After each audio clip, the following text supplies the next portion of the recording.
ડભોઈના સેવા સદન નજીક પ્રજાપિતા ઈશ્વરીય વિશ્વવિદ્યાલયની બ્રહ્મકુમારી બહેનોનું નવું અદ્યતન ભવન તૈયાર થતાં આજે ગૃહપ્રવેશ કાર્યક્રમ યોજાયો હતો. આ પ્રસંગે મહિલા દિવસની ઉજવણી પણ કરવામાં આવી હતી.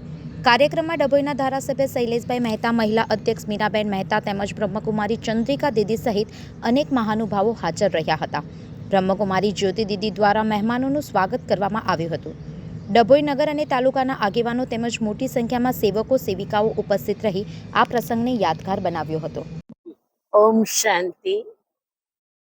આજે 8મી માર્ચ મહિલા દિવસ નિમિત્તે ડભોઈ ઉર્ફે દર્ભાવતીમાં એક સુંદર કાર્યક્રમનું આયોજન થયું.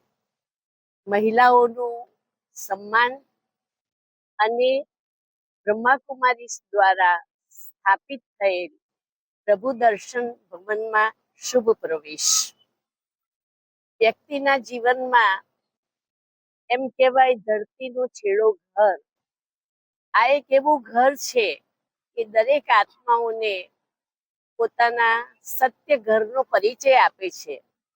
અર્થાત આત્મા પરમધામ શાંતિધામની શાંતિને અનુભવી શકે છે. તો ખાસ કરીને દર્ભાવતીના સજ્જનોને, સન્નારીઓને મારી વિનમ્ર વિનંતી છે કે આપના માટે બનેલ આ પ્રભુ દર્શનમાં આપ અવશ્ય પધારશો તથા બ્રહ્માકુમારી દ્વારા શીખવાતા સહજ જ્ઞાન અને સહજ રાજયોગનો લાભ લેશો.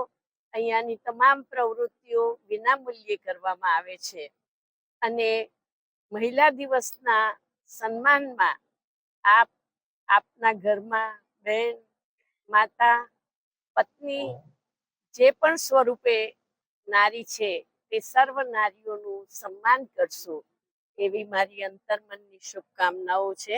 ઓમ શાંતિ. ઓમ શાંતિ.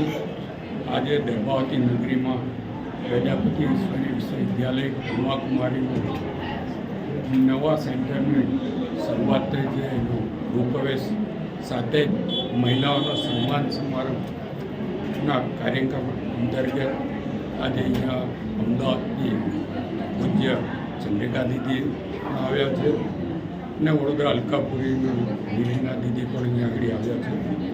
સાથે જ ડભોઈ નગરપાલિકાના પ્રમુખ કારોબારી ચેરમેન પક્ષના નેતા સહિતના નગરના અગ્રણીઓ પણ ઉપસ્થિત મોટી સંખ્યામાં રહ્યા છે અને મોટી સંખ્યામાં બ્રહ્માકુમારી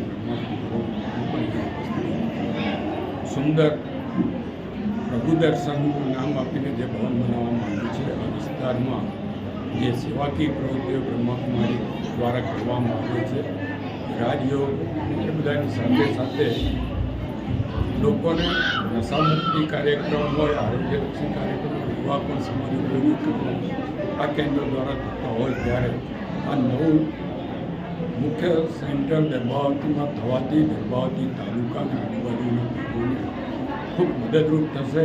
લોકોને માનસિક શાંતિ આપવાનું કામ પણ અહીંયા થશે, ધાર્મિક મેસેજ પણ થશે અને સાથે સાથે સામાજિક પ્રવૃત્તિઓ પણ અહીંયાથી થશે એવી હું અપેક્ષા રાખું છું. અને સુંદર આ ભવનનો ઉપયોગ વધુમાં વધુ લોકો અહીંયા આવીને કરે એ આપના દ્વારા બધાને વિનંતી. જય ઓમ. ડભોઈથી નિરંજન ચૌહાણ, B1 ન્યૂઝ, વડોદરા.